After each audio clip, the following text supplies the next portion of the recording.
All right, and we're live. I am Zach Twardowski. I'm here with Yusuf. Yusuf, how do you say your last name? Abu Hilo. Abu Halo. Yes, sir. Okay, cool. And then we also have NASCAR here with us. Mahmoud Nasser. NASCAR. And is in NASCAR. And is in NASCAR. So, no, I'm super excited to sit down with these guys today. Obviously, Mahmoud, we've done a bunch of stuff together before, but Mahmoud's so multiple-time Hall of Fame producer, building a big agency now. Yusuf is fresh off the best month that you sold 56 policies this last month. Yes, so, sir. real quick, man, like what is your background? How long have you been with us, and how did you get into the insurance industry? Yeah. So I came from I was in banking first when I was younger. Like I worked at a bank as went from teller to like customer service rep, and then that's like what introduced me to sales was like I started at T-Mobile as a rep, and then kind of worked my way up. Eventually became a store manager, and then there started to become rumblings about this job where you can make $20,000 a month, and I was like, I'm just listening to it, and then one of my other friends, coach, he was at T-Mobile as well, left, and then he started doing it. Said the job was well. Before I came here, I was like, let me ask my boss for a raise because I really didn't want to leave T-Mobile. Yeah. So I asked him for a raise, and he came back and said, yeah, we can give you a $900 raise. Like a year? A year. Yeah. A year. So essentially it's like $35 a paycheck. Got it. And that's when I was like, yeah, send me the test. And then I never looked back. What were you doing at T-Mobile? I was a store manager. So Got like basically like just running a store. And we were doing well. Like we were doing well. It's just it didn't compare to what we're doing now. Yeah. Yeah. When you first started looking at the business, like I think to your point, like a lot of people say like, oh, I did this, and like there's a few people that do really well, like probably the top 10% do like make multiple 6 or 7 figure incomes, and then there's also a portion of people who don't do well in that business, right? So I think like you're probably like, oh my gosh, like this doesn't make any sense that people make that kind of money. Because how many hours a week were you working at T-Mobile? So at T-Mobile, we're supposed to work like 50 hours a week, but obviously like there's days like you leave it. It's like about 40 hours a week you were putting in. Right. So you're seeing people working 40 hours a week or 50 hours a week doing insurance, making 3 times what you're making at T-Mobile probably, right? And you're like, that doesn't even make sense. Like, how could someone make so much more for doing something different, right? Yeah, that's the biggest thing. The biggest, like when somebody tells you like you can make $15,000-$20,000 a month, it just doesn't even sound real. I think that's one of the biggest things now. Like, yeah, that's unreal money, like to anybody. Like some people don't make that the whole year. Right. Yeah. What did you make like your first month doing this? What did that look like? My first month, I actually like I came off the bat slow. Like first month, I probably like because I bought leads right away. Yep. So my first month, I probably lost a little bit of money. My second month, I broke even, and then my third month, like $13,000 came into my bank account. I was like, yeah, no, I just never Not looked looking back. back. Yeah. What was it like? What was it like the first month where you lost money, and the second month where you broke even? Like, how did you keep going through that process? I just kind of kept seeing the bigger picture because like I'm looking at my friends and like my friends are like my friend's like, yeah, I made like 10 grand, I made 15 grand. I'm like, well, no, like clearly there has to be like something I'm just doing wrong. Like I just got to fix this one thing. And then it's like I said, I was like stuck through it. It finally clicked for me, and I was like, all right. That once like it finally clicked, though, it was like such a relief. And it was like you just knew like the sky was the limit from there. Yeah, that's what I noticed for everyone is when you're doing this, like once it clicks, you look back and it seems so simple, and you're like, oh, all it takes is like this or this thing that I was doing wrong. I think mostly it's confidence, right, and just knowing like who to press forward with, who not to. Like Mahmoud, when you were watching him get started his first couple months, like what do you think changed from month 1 to 2 to month 3, where he made that transition from either making no money or losing money to actually having positive income coming in? Yeah, so coming into this, obviously he had no types of insurance experience whatsoever. And I think what gave him a good advantage was he went all in from day one. Yeah. And he always held himself accountable. So like day in, day out, like he would present the days he wasn't selling. He was asking me, he was asking Ronnie, like, hey, what could I have done to get better? What did I say wrong? How could I overcome that? I need to think about it objection. This is what I said. And I think he just held himself to a really high standard and kept himself accountable. And I think he just stayed by the fire. Because, again, like all his buddies were making money. Everyone on the team was winning. And the only person that wasn't was himself. And when you have the blueprint and the systems are in place and everyone's doing it, it's only the person that's making the mistakes. And I think he was good at catching that early and implementing things quick. I think one thing when people are new, it's easy to compare yourself to like what the best people on the team are doing, and it seems super far away, right? I remember when I was new, my first month, I think I sold like 12 policies, right? And the best people were doing at that time like 30 or 40 maybe, like it was way less than now. But I looked at that, I was like, I can't even fathom like what it would take to do that much. Like, it doesn't even make sense to me. Did you feel that way, like when you're new, you're like, that doesn't even, and like how did you temper expectations to where you were like, I just need to get better where I'm at than trying to jump all the way to like being a 50 or 100K producer? No, like, so it's funny you said that. I was literally just about to say, like, the people, like, we would look at like the leaderboards, and like people like On and Nate would come out and they're like at 40, 50. We thought On and Nate were like Superman. Like, we were like, yo, we're never gonna get there. Like, that's insane. But then the way I looked at it is like, so like when we first came, Ronnie was saying like, yo, this job has no like cap. You can make $20,000. Like, me and Coach sat there and we were like, okay, like we're looking at T-Mobile. We're making like $6,000 to $7,000. Ronnie's saying you can make 20. If we could just make 8 and not have to drive to work, not have to spend money, not have to do this, not have to do that, like that's still us winning. Yeah. So the goal was just to make $8,000, and anything on top of that was just like icing on the cake. But now if you make $8,000, you're just scratching your head like, what the hell do we do? You know what blows my mind? Like, going into college, graduating high school, like I wanted to make $100,000 a year. Like, I thought if you made $100,000, you made it. But dude, you're barely getting by nowadays if you just make $100,000. It's crazy because like you said, with inflation and everything.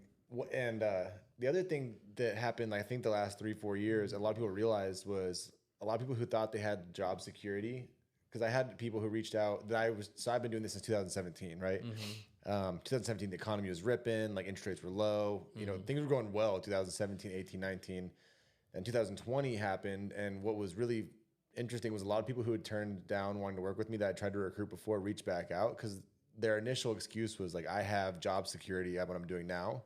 And then they got furloughed when COVID hit. And I was like, they were like, I thought I had job security, but really I just had someone else who was in total control of my job. And what I realized then is I was like, if you can make money without having to rely on anyone else to pay your paycheck, you have the most job security because you have the skill set, right?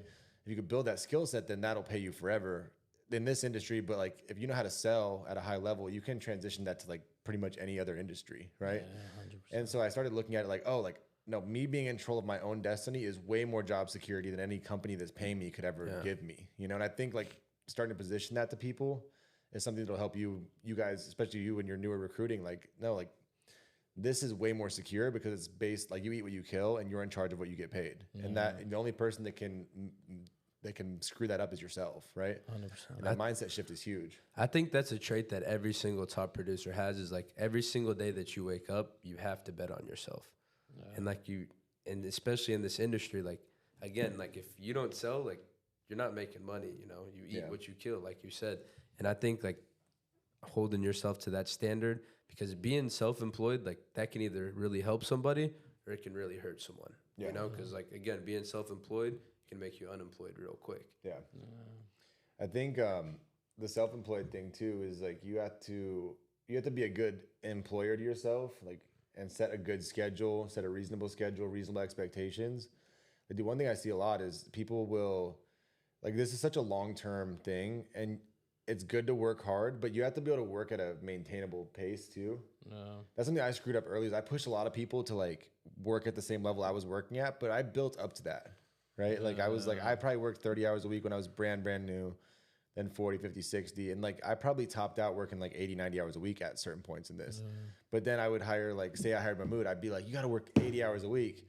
Like the most I ever worked is 40. Like that's unfair expectations, right? So you have to be good at going like, hey, like what's a manageable schedule that you set for yourself? And then can you stick to that schedule as well? Right? Thing is, right now too, like even if we put in 50, 60 hours a week, like the work that we do is not hard. It's funny enough, like this, as I got into this business, my dad was opening up his first grocery store. And like, I don't see my dad anymore. Like he's literally in there from 7 a.m. till 10 p.m. every night. And it's like 7 days a week, damn near. Like the only time I see him, he comes home for a nap.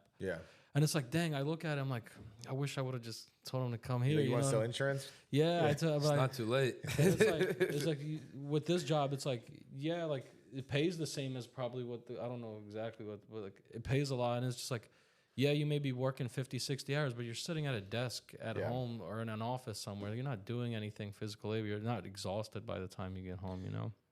Did you grow up with, was your dad always like entrepreneur or owned his own businesses? No, Okay. he was in sales for a long, like my Got it. dad was like regional manager for like Sleepy's. He worked for Raymore. Got it. And then H&R Block and stuff like. So like transitioning and doing this job was not like a foreign concept to you. You were like, no, this like working in sales, being in business for yourself is something you kind of grew up ingrained around. Like, did you have support from your family when you first started looking into this, or what was that like? And like, how'd you get past that? You know, it's so funny. Like, actually, I like, cause like right now, like in Philly, I work from home, and I'm like, I have my desk in my room, and it's stuff like my dad will see me. He'll go, "How's your little insurance thing going?" Yeah. And it's like, it's going great, bud. Like, it's just so funny. Like they think I'm just like in my room doing God knows what, because like, you know, like I'm not gonna go tell my parents like every time I make a sale. Yeah. But it's like they didn't believe in it at first, and then it was one day me and my mom were having a conversation. This was like this was when like it really. Now my mom is like, my mom thinks like, oh, like she loves it. Yeah. Because we were having a conversation with my mom. Like my mom is like a traditional Arabic woman. Like she's never worked until this supermarket like that we opened, and now my mom's working and she's making a little bit of money. So she came up to me the other day and she was like, "Look how much money I saved," and she flashed her like bank account. And I was like, nice. She was like, unlike you can't save $1. And it was the first time in my life, like I flashed my bank account at my mom. And like, I wish you guys would have seen her jaw dropped. And she was like, okay, so this is what we're doing. And it was just like the greatest feeling ever. That's cool. Does she enjoy working like and making money? Oh, she loves it. Yeah. She's just buying random stuff around the house. Like, it's just the funniest thing ever. She like bought a recliner chair for no reason. She didn't even need it. She just has money now. That's great. Maybe you get her to sell insurance soon. No, honestly. Dude, I don't know. You said your Imagine. dad's been in sales for a while, but She holds down the Arab market. Yeah. But dude, something like I kind of had a chip on my shoulder coming in too, because like I went to college as well, and like I got the degree, and mom was like, "Dude, you really went to college to go like knock on doors? Like, are you really gonna go do that?" And I think it just like sparked more fuel to the fire. Yeah.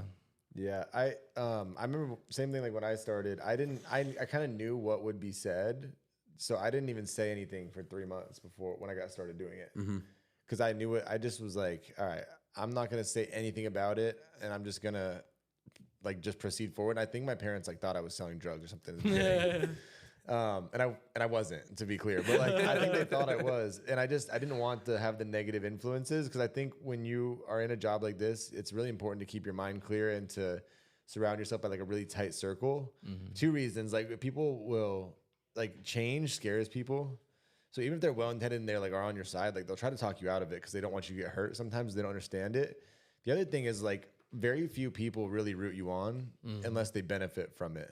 It's like a cold reality I had to learn. But like, if you try to like move from like one group to the next group and like keep elevating in life, like a lot of my friends I went to school with and stuff, same things. They'll take little jabs, like, how's the insurance thing going? Like, oh, the other day, someone was like, oh man, like too cool to hang out with us now. I'm like, hey man, like love you, hope everything's good, bro. But they take little jabs, and it's like that old analogy, like you ever see like crabs in a bucket, like one starts climbing up and like one of them grabs it and pulls it back down. Like people don't want to see you do better than they are, so they kind of cheer against you, unfortunately. Yeah, funny enough, like it's funny you just mentioned that. I just sent him the screenshot this morning. Yeah. Remember, so how like when we were doing the meeting yesterday and I stood up and spoke for a second? Yeah. Like I had him record it and I posted it because it's good content. Yeah. And then a group of friends that I used to hang out with when I was younger made a group chat and sent that video in there. Remember how I was talking about Ramadan and I said, during Ramadan, you have nothing better to do but work? Yeah. They sent it to the group chat and said, instead of praying in Ramadan, he has nothing better to do. That's what he's working. It's like out of everything I said, that's the one thing you like cut out. It's just, yeah. And it's one of those things where it's like they hate to see. But how'd you check him though? What has this business truly done for you though? And then another thing, this business, like when I was at T-Mobile, I used to work 40, 50 hours a week. I used to miss every Friday prayer. Since I started at T-Mobile back in Philly, I haven't missed one. I'm working from home. I pray 5 times a day. It's brought me closer to like my dean and everything. It's just like, you know, people from the outside, they hate to see somebody. They always want to say something negative. I wouldn't let anything bother you though. Yeah, like you said, people won't cheer you on, but like you're able to do what you want to do now and control and live life you want to live. And it's because you're willing to bet on yourself, right? So, and I think it's so important to keep your mind clear and know, like, as long as you're doing the right thing, which, like, the amazing part about our business that I love is we reach out to people that have reached out for help with insurance. It could be a bunch of different types: term insurance, final expense, IULs, like retirement stuff. But someone reached out and they want help with something. You're calling them and, like, you're fulfilling an order. But, like, the cool part is, like, if I was calling people that were worth like $15-20 million, it wouldn't be super fulfilling to me. Yeah. And when I was new, going to all these houses and meeting with people and seeing where they live and, talk to them, and people would be feeding us and stuff. And I would talk to them and they'd go, yeah, hey, if I want this, because if I die, like, my wife can't keep the house. She's going to lose the house.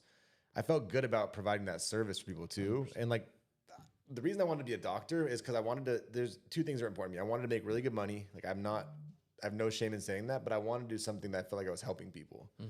I think this business is the same thing. Was that important to you at all, to have something that you felt like you were actually providing, like, a valuable service to people with, like, good companies, or did that impact your decision to do this at all? No, 100%. So, like, when you're working at T-Mobile, like, again, T-Mobile is like, it's a sales culture. Like, yeah, it's not like right here. Like, if you walk into T-Mobile, like, if I sell you the phone, like, without the phone case, the screen, or, like, I get in trouble, like, and then and then not just normal trouble, like real trouble. Like, I'm not allowed to, I'm supposed to tell you I don't have the phone if you don't want to buy a screen protector and a case. Yeah. That's how bad it is. Where it's like, and now they're like, I'm slamming people with stuff like they genuinely don't need. Like, this 80-year-old woman didn't need this Apple Watch that she walked out with, but if I don't sell it to her, I'm going to get in trouble. Right. Whereas this job, I'm genuinely selling people something that they genuinely do need, because, again, like, $10,000 is a ridiculous amount of money for a burial, and, like, the average Ann and John don't have $10,000 to help their family. Yeah. Have you? You probably haven't, because you're new enough yet. Like, Mahmoud, have you had any death claims yet? Yeah, I've had a couple of death claims now, and I mean, like, it's a bad feeling and it's a good feeling. Yeah. Like, when a beneficiary calls and, like, you're able to walk them through the process and send the paperwork to the company and let them know, like, it is okay, and, like, it's good, man. It is a good feeling knowing that you helped them. And, like, I had one situation, like, it kind of hurt, man. Like, her son called me and her policy had lapsed, and, like, I tried to call her to get her back on the books, and, like, it's even giving me goosebumps thinking about it. Like, the kid was like, dude, like, my mom, like, I don't have the money. Like, what am I going to do? Yeah. And, like, it's reality, man. Like, it's real life, like, what we do. Like, yeah, and I've had a bunch now, because it was, like, really 4 years where I was in the field and sold, like, probably over 400 policies for sure each year in the field. I think it was like 29 or 30 death claims to this point from all those people. And, like, there has been a few of them. There was one, I remember, it was a super young guy. He was like 24. He worked it was a Colorado guy, worked in the oil fields, young family, had 3 kids, and he died in a car accident. His claim paid out right away. He paid, and his wife was able to stay in the house. yeah. And I remember going to the appointment. He was one of the ones that was like, I don't need this, like, not a big, don't come over. And I remember pushing him and going, like, look, like, we're the same age. He was the same age as I was when I bought the policy. He must be like 25 at the time. And I was like, look, like, I'm married. I don't have kids yet, but I know for sure that you spending like $150 a month on this is going to be well worth the peace of mind that you have. And best case scenario, you get to go lay in bed with your wife tonight and have way more fun than if you don't buy it, right? I said some off the wall stuff like that, and he laughed, she laughed, and he bought it. But I was leaving. I remember her, like, walking out with me and her going, hey, thank you for pushing him to do this. It makes me feel a lot better. And she called me when he died, and she was like, hey, she said, I just wanted to say thank you for giving me the policy. It paid out right away. And just so you know, like, that comment you made about us having fun that night, we did have fun that night. And it's a funny memory to me. I was like, dude, that's crazy. Like, a super inappropriate thing to say to a client, kind of. But I was 25, so I didn't care. But, like, dude, she remembers that in a positive way about her husband and, like, what he did for her. And, like, I get to be a small part of that. It's kind of a cool feeling. Yeah, you know? it is awesome. It is, man. Like, we really are, like, coming into this industry, like, it's really opened up my eyes. And, like, yes, we do get paid great for it, but, like, you have to come into it with the servant's heart. Yeah. Like, these people are going to be able to tell, like, if you're just trying to push something off on them and sell them. Dude, what I always noticed too, and, like, maybe you guys can speak to this a little bit, but when I was in, like, a really good flow selling, it was when I was, like, having a lot of, like, the way I always reset was and we've talked about this before, but if I was having like a bad time selling, like I would go into the next appointment, whether it was on the phone or in home or Zoom or whatever, and I would just try to BS with the client and have fun and just be a person, you know? Like, oh man, like you served in the military. Like how long ago was that? Where's the coolest place you lived at? Holy crap, like that sounds intense. Tell me a story, like a crazy, like I would just try to BS with them and have fun and be a real person and enjoy it. And then they would see you as a real person and then they would buy from you because they liked you and it was fun to interact with them. And I noticed whenever I had the worst time selling was when I was only thinking about money. Like I got to make this sale so I can make this commission and get paid, and people wouldn't buy. Like have you guys noticed that when you're pushing, you have a really hard time closing? I think I learned that in the beginning really early on because I started out in the field. It was like, I mean, you could obviously like push someone into doing something like, you know, but like they could tell her like, and they can cancel it later down the road. But especially with us going into telesales and like almost everyone's virtual nowadays, like, if someone doesn't want your product, like, dude, like they can hang up on you, plain and simple. Like to get insurance, like you have to authorize it. Like you have to give sensitive information over the phone. Like if someone doesn't want the product, like they can simply just hang up on you. Yeah. And it's fine for us because like we don't have to drive anywhere. We just call the next person, literally, you know? Yeah. What do you think? You mentioned like not having to drive now like we used to before, and like getting no-showed back in the day was so brutal. Like, dude, driving to someone, and like I remember when I moved to Denver. Denver is like you could drive 30 minutes from Denver to Denver. Traffic's so bad. Drive like 45 minutes to a house, get no-showed, then drive another one, get no-showed. It's like 3 hours of your day. Dude, you don't understand how blessed you have it now. So we would go, so like in between that, like we'd go knock on doors of people that told you to kick rocks, F off. Like I would just try to find the nearest possible lead and go like knock on their door and like do recruiting and stuff in between and like whatever I could do to pass the time. Like I was just like, all I want to make sure I don't do right now is go sit in the Walmart parking lot and watch Netflix on my phone because that's what I want to do. And like you had definitely had that feeling where you're like, this might be the next best option is where I just chill for a minute and watch whatever game on my phone for the next 2 hours. Take a deep breath. But it's like, so going from that to this now, like I think like one, I'm glad I went through that because I get to see both sides of it. But the business now is so much more scalable to where you can do it from wherever. And like you said, if someone books an appointment with you, you get no-showed, like you just call the next person. Exactly. You know, and if you want to work later, like there's multiple time zones to work. But like, what do you see from having done both? Like, do you ever miss being in the field at all, or do you like just love being able to do telesales? Dude, honestly, like the interactions I've had in the home, like they were great. Like I've had people offend me, and I've met some amazing families. But I wouldn't go back. Never. Like, and I'll tell you one quick story. So like. My first day on the phones, like I sold over 6 policies that day, and I was like, I'm never going back in the field. And like I did it for 3 months, and there was this guy in Richmond, Kentucky, 30 minutes away. And I was like, look, sir, like the pandemic's happened, like we don't go out to clients' houses no more. He was like, buddy, like if you can come out, like I promise, I want this, I need this, please come to my house. Dude, I was like, I'm gonna call you before. It's a 30-minute drive, mind you. I'm gonna call you.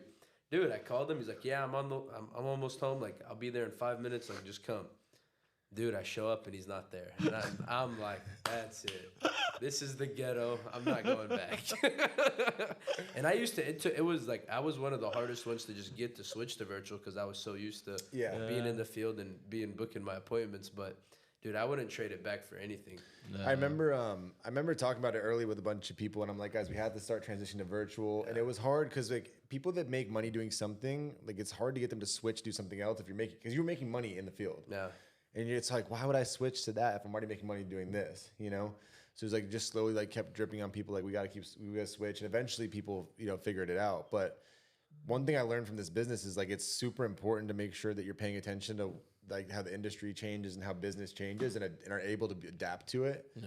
Cause if you don't adapt, like there's still companies out there who run like only mailers, only like mortgage protection mailers. Like if you're running mortgage protection mailers right now on May 10th in 2024, you are screwed. You're gonna be out of business, like dude. $90 a lead now, or whatever it is. Yeah, like $90 a lead, and like it's driving around. It's inefficient too, man. Like it's mail. Like it's mail. When's the last time you opened a piece of mail, Mahmood?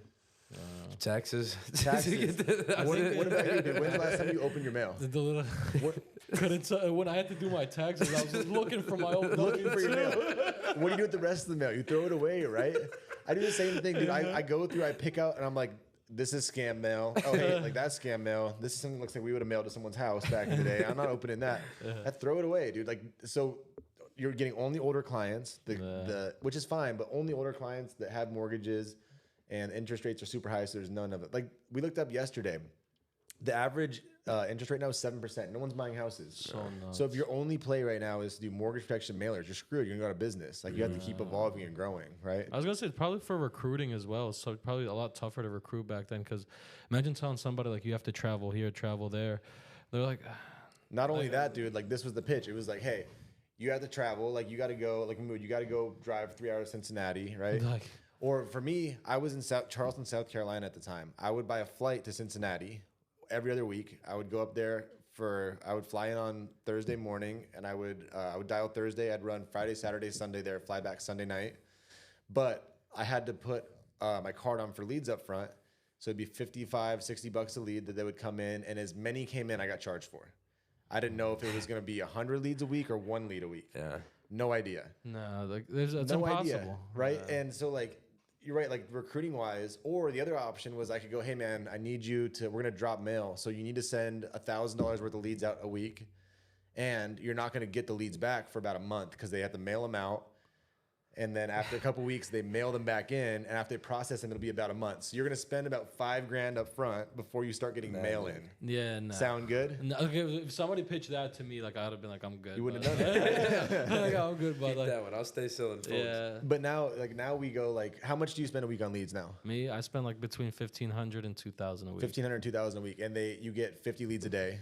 Yeah, just about. They come into your CRM, Yeah. and you call them when they come in. Some of them book appointments with you right away. Some of them call in and buy some right of them call in and buy right away, right? So like the process now, like we went through a lot of that stuff and figured out how to get to this point, but it's super important because, like you said, someone like you wouldn't have ever switched to do the other way. You'd be like, I'm Oh not my doing god, this. No way. dude! I worked from like I was, mind you, I was making at the time I thought it was a good money. Like I wouldn't have left to go have to travel here and there, not knowing what was going to be coming in and out of my bank account at whatever time. Like, but now it's like, oh my god, I can't even fathom. Like I literally can't. Dude, even these fathom. people are blessed, Zach. Like yeah. they don't understand. That's what I'm saying. He always gives Blessed. it. He always sticks it to us as like we're very spoiled. And like, we sit here and like we're like, I don't know. But that's can what I curse or no? No, yeah, no, don't curse. But that's the good. But that's the good thing of like having the right leader, having the right mentors, and the team is because like, dude, we went through all the mess ups and like the mistakes, so you guys don't have to, and like it accelerates your learning curve. Yeah, and it'll keep getting better. It'll keep getting better and keep evolving because we have really good people that will keep evolving it and keep staying in front of it. And to your point, like, dude, there's just so much stuff that can go wrong. Like I've talked about this. This will trip you out, dude. I had an agent who locked out Marion County, Indianapolis, for final expense mailers. And there was a box on the lead form that you had to check this box for a cap of 30 leads a week. They did not check it. So I was getting at one point, I think the leads were $30 a lead. I was getting like $50 or 50 leads a day in. They were going to that agent. It was a new agent. They couldn't pay for it, so I had to pay for them all. So I paid for, in a 3-month period, like $90,000 out of my bank account of leads. So like I went out to Indianapolis and I went out there every other week for 3 months and would stay out there for like 1 week, go home, hang out with my wife for a week, go back out there to run final expense leads in the hood because there was no cap on the leads. So like we go through all that stuff, but like we went through that stuff and dealt with it and figured out creative ways to not have to deal with stuff like that to what we have now, you know? But like the cool thing about that, that was one of the best things that ever happened to me in business because it taught me to like take something like that and go, all right, this is a bad situation. Like I'm not going to quit because I don't quit anything, but what can I do to make this into a positive? And my excuse to myself was always like, I'm not the best recruiter. Like I will never recruit the person that works at like that's an Uber driver or works at a restaurant or anything like that. Dude, when I was there, every person I talked to, I'm like, hey, what do you do for work, man? You like it? You want to come sell insurance? No? All right, next. What about your buddy over there? What does he do? I'm like, I'm get some people to run these damn leads so I don't have to come to Indianapolis every single week. And I recruited a team that ended up doing a couple $100,000 a month that still works with us from that, sick. right? Like I recruited someone that led me to someone else, that led me to a bigger team. And I had that, I got someone to take over and was able to run those leads who lived there. But like what I learned from that was I was like, oh, like I always thought I wasn't a good recruiter, but my back against the wall, I was hitting everyone up. I'm like, that homeless guy, I bet he can get a license. You needed that. I'll get somebody, dude. So like, it taught me a good lesson though. That was like a lot of my self-talk was just negative BS, right? No, 100%. What are a couple of tips you give people? So like, you sound like you're just locked in dialing multiple hundreds of dials per day, right? Yeah. What's a couple of sales tips you'd give people for, you know, some of the things you say, you know, to intro the calls or ways you overcome objections? Like, what are a couple of the biggest things you do to close 50 to 60 policies a month? Yeah, I mean, the first thing I always say, like, when you're on the phone, like, what I struggled with in the beginning was I was a little too friendly on the phone. Like, I would pick up the phone, and it was like, I sounded like I was trying to sell them something. The second they pick up the phone, like, hey, Jack. Yeah. And it's like, yeah, like, they heard that 16 times today. It was like, no, like, hey, Jack, my name is so-and-so, I'm calling to help you out. Just kind of stay monotone. Like, literally, like, I would get yelled at, like, by everybody. They're like, yo, stop. Like, why do you sound like, the second you pick up the phone, you sound like you're trying to sell them something. It's not going to work. And then kind of just relate. Once you find yourself to be relatable with them, like if they say, I'm stumbling. You go. Just say whatever. You can do it. It's not haram. It's fine. This is all gonna It's not haram, bro. You're good. No, I'm stumbling. I just can't think of something. Oh, okay. Yeah. Say I'm like, I don't remember doing that. Well, I don't remember sending that in. Request in. you want me to say? Yeah. What would you say? I don't remember filling that out. Oh, like if somebody was to say. Like, Yeah, I said that. Yeah, I don't remember doing that. Well, I'm confused. If you were calling me and I was a lead, I'm like, I don't remember filling that request out. Oh, so whenever I say like I don't remember filling this request out, I say I like you kind of just gotta check them like right then and there. Yeah. Be like, so you don't remember filling out that this is your name, this is your date of birth, this is who you're married to, this is your beneficiary, and this is like the branch of the army that you served in.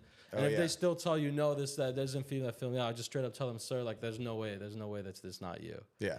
And then at that point, that's when they're kind of like, You're like, this is Bob though, right? Yeah. And that information is all you? Yeah. Yeah. So you were looking to get insurance then, right? Yeah. Gotcha. And then once like you go from there and like you kind of call them out, they're like, all right, this is me. And that's when you kind of reopen the conversation. So what do you do if you get through all that stuff and they're like, and they just are like, it's done. They're like, nope, not me. I mean, maybe I filled it out, but I don't want it. Like, I'm good. Like, how quick do you end the call and just move on to the next one? No. So that once they hit me, like, it wasn't me. Like, well, do you have anything in place at the moment to cover your burial and life insurance, sir? I don't want this though, man. I'm good. I mean, once they're at that point, I mean, that You just hang up and hit the next lead? no, like, Yeah. I'm How long do you keep rolling with them for? Like, how long do you keep I going back usually and give forth? it about a minute or two. Okay, like, cool. Like I run with it for like a minute or two, and then once, like, again, at the end of the day, you can't get, you know how they say, like, you can't force somebody to buy anything, but you can try to convince them. If I'm sorry, I'm just fumbling. No, you're right good, now. dude. I don't know. You're When good. I start You're sweating good. again. You know what you're doing. You're Yeah, totally no, good. I'm You sell 50 policies a month. But yeah, so they push back and forth and you go back and forth a few times with them, right? Like I think one thing people do wrong is like they get told no one time or two times. They're like, no, I don't remember doing that. I'm not sure I want this. And then they just like they shut down. They're like, nah, and they just hang up, right? Yes. Whereas like I think, and I'd love to hear how you handle this too, Mahmood. Like you get one or two no's. I hear you because you're right next to me every day. Like you just stay very monotone and you keep rolling, you know, and you keep going. Like how many no's do you have to hear before you finally like just say, you know what, I'm done with this conversation, hang up? Dude, I think I have to hear it like at least like 6-7 times. Yeah. Like I'll get them to confirm like again like so do you have anything that's gonna make sure your burial cremation doesn't fall burden on your loved ones? If they do, perfect. Like when you sent this in, like what were you trying to accomplish? Yeah. Save some money or add some extra coverage. If they don't, again, that's why most people send this request in. And if they're still not going, like, hey man, like I absolutely don't want it, and I'm just like, look, like I need you to tell me, like, repeat after me, like I'm gonna disqualify myself. And I make them say I disqualify myself, and I'll take them off the list just so they know, like, you disqualified yourself. Like you sent this request in, you don't want my help. That's fine, because I come into the mentality like I don't fill out stuff online. Yeah. So like if someone fills out their name, birthday, number, their wife's name on there, like, dude, that's pretty serious to them, Yeah. And again, I come in it with that mindset, like they requested my help, and I'm gonna be the one to help them. Yeah, and I think sometimes when we're on our side of the table, like people forget that most people are like trained to defend against salespeople, like just by like your parents and stuff growing up. Like you walk through a mall and someone's like, or you walk into a department store, a shoe store, right? Mm-hmm. And someone comes up, they're like, hey, can I help you out? You're usually like, no, I'm just looking, right? But like a good salesperson be like, cool, man, like what brand are you looking at? And what's your size? and you go, oh, I'm looking at the Jordans. I'm a size 12. Like, okay, cool. They're over here. Follow me, right? Yeah. But like most salespeople just go like, oh, okay. Like, let me know if you need anything. It's like, no, they are looking for help. They showed up there. They're not looking to just probably browse most of the time. Like that's insane. They're not walking around just to, like, look, right? They at least want to try. You want to try something on, see if you like it. Like, what's your favorite? You know, what color are you looking at? What kind of shoes? You looking for basketball shoes or running shoes or recreational shoes? Yeah. So like the good salespeople ask more questions. And to your other point, and we can wrap, you know, with this is like, I remember you just sparked some of my memory. Like when I was new, I asked someone one time, I'm like, how many times do you ask for the sale? Because I would ask like twice, and I'd go like, oh, like, you know, is it the price? Like, yeah, I want to think about it. And I'd ask like once or twice, and I'd give up. And I don't remember who it was, but they told me, they're like, I asked 7 times before I call it a day.